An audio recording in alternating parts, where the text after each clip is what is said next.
আপনারা আপনাদের ছেলে মেয়েদের সামর্থ্য অনুযায়ী পাতি স্কুলে ভর্তি করে দেবেন। আসল শিক্ষা মা দেবে। মা হচ্ছে আসল শিক্ষক। মা সেরা দায়িত্ব নিন, মায়েরা দায়িত্ব নিয়ে মেয়েকে মানুষ করুন। আর সবসময় প্রত্যেক দিন খোঁজ রাখবেন মেয়ে কোথায় যাচ্ছে, স্পাই ফিট করে দেবেন পেছনে। আপনি নিজে স্পাই হয়ে যাবেন যে মেয়ে সত্যিকারে কোথায় যাচ্ছে, কখন ছুটি হচ্ছে, ঠিক সময় বাড়ি ফিরছে কিনা, কোন ছেলের সঙ্গে ঘুরছে। একটা সার্টেন এজ পর্যন্ত মেয়েদের প্রেম করতে দিতে নেই, তাহলে কিন্তু খারাপ হয়ে যাবে। বড় হয়ে প্রেম করুক।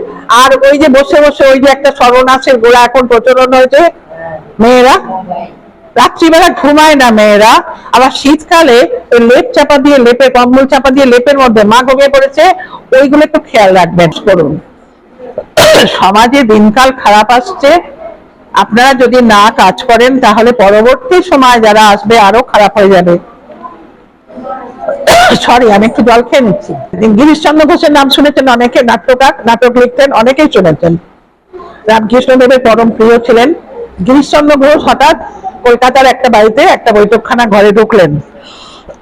ঢুকে নরেনকে বলছে, নরেনকে স্বামী বিবেকানন্দ বলছে, তুমি এখানে বন্ধু বান্ধবদের সঙ্গে গল্প করছো, আনন্দ করছো, দেখো কলকাতার ঘরে ঘরে, তোমাকে বেশি দূর যেতে হবে না, কলকাতার ঘরে ঘরে গিয়ে দেখো যে নারীদের উপর এখনো কি অত্যাচার হচ্ছে, মহিলারা এখনো কত শোষিত, কত নির্যাতিত, খবরগুলো নাও।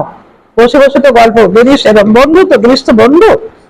তখন বিবেকানন্দ লাফ দিয়ে খাটের উপর বসে লাফ দিয়ে বলছে, গিরিশ বলো কি কোথায় জেনে এসছো। তো গিরিশ ঘোষ কয়েকটা রিপোর্ট দিলেন। স্বামী বিবেকানন্দ কাঁদছেন, আমেরিকা থেকে চলে এসছেন, বিশ্ববিখ্যাত হয়ে গেছেন, সারা পৃথিবী নাম জানে, কাঁদছেন ঝরঝর করে। আমার দেশের নারীদের এত কষ্ট এখনো, কি করলাম তাহলে? তাহলে কিসের সমাজ সেবা, কেন এত কষ্ট? তখন উনি ভাবছেন যে ভারতবর্ষে জন্মেছি আমি, ভারতের মাটির তলায় অসম্ভব খনিজ সম্পদ। একে যাবে কথা কয়, বাকি সবে মৌন রয়। একে যাবে কথা কয়, বাকি সবে মৌন রয়। মানে কি, একজন যখন কথা বলবেন বাকিরা সব চুপচাপ থাকবেন, এটাই ভদ্রতা। আপনারা সবাই ভদ্রলোক, অতএব আপনাদের দায়িত্ব। আমি কথা বলছি যতক্ষণ, দেখুন এখানে পণ্ডিতরা সব বসে আছেন চুপচাপ, ওখানে সব কত শিক্ষিত, চুপচাপ সবাই চুপ। তো উনি কাঁদছেন, উনি ভাবছেন যে ভারতের নিচে এত খনিজ সম্পদ যার দ্বারা পৃথিবীর দরবারে তারা ধনী বলে বিবেচিত হতে পারে এই দেশ। আর ভারতের ওপরের মাটিতে কি রয়েছে, যাদের জ্ঞান মাপা যায় না, ঈশ্বর প্রদত্ত জ্ঞানে যারা সমৃদ্ধশালী, এত মনে ঋষিদের দেশ ভারতবর্ষ, যেখান থেকে জ্ঞান নিয়ে বিদেশি লোকেরা পণ্ডিত হচ্ছে। তাহলে ভারতবর্ষের এত কষ্ট কেন? কেন নারীরা এত কষ্টে আছে, আমার দেশের মহিলারা এত কষ্ট? তখন তিনি নিজেই জবাব পেলেন যে এর একটাই কারণ হচ্ছে শিক্ষার অভাব।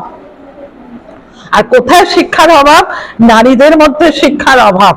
এই যে নারীদের মধ্যে শিক্ষার অভাব আমার দেশকে এই রকম তৈরি করেছে। অতএব নারী শিক্ষা, নিবেদিতাকে বললেন, মা শারদাও বললেন, বিবেকানন্দ বললেন যে তুমি নারী শিক্ষার জন্য কাজ করো। সিস্টার নিবেদিতা তখন বাগবাজারে বোসপাড়া গলিতে স্কুল খুললেন, যতটা পারা যায়। এইভাবে বিদ্যাসাগর তো কাজ করেছিলেন নারী শিক্ষার জন্য, আপনারা যথেষ্ট জানেন। বিবেকানন্দ করলেন, আরো সমাজ সংস্কারক, সমাজ সেবক যারা আছেন কাজ করলেন। কেডি বণিক আপনাদের সব ধরে এনেছেন যে আপনাদের শিক্ষা তো আছেই, আরো সেই শিক্ষাটা যাতে বর্ধিত হয়। তো ওই জন্য বলছি আপনারা আপনাদের মেয়েদের শিক্ষিত করবেন। এখন যে কথা বলছিলাম, করাতে ওখানে কি কি শেখাতে হবে? স্কুলের শিক্ষা শেখাতে হবে, রান্না বান্না শেখাতে হবে, সেলাই ফোড়াই শেখাতে হবে, সন্তান পালন করবে কি করে শেখাতে হবে, নিজের শরীর কি করে ভালো থাকবে শেখাতে হবে, ভদ্রতা সভ্যতা শেখাতে হবে, ধর্ম সম্পর্কে শেখাতে হবে, তার সাথে বিজ্ঞান চর্চা শেখাতে হবে। এই 8-9 ধরনের শিক্ষা, যেটা একটা পুরুষকে না দিলেও চলবে।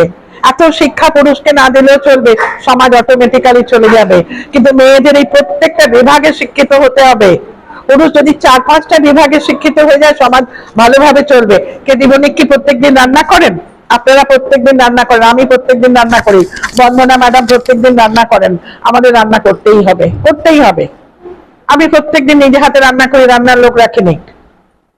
ওই 8টা-9টা বিভাগে আপনাদের কন্যা সন্তানকে শিক্ষিত করে তুলুন, তাহলে দেখবেন আপনার পরিবার শান্তির জায়গা হবে, সমাজ শান্তির জায়গা হবে।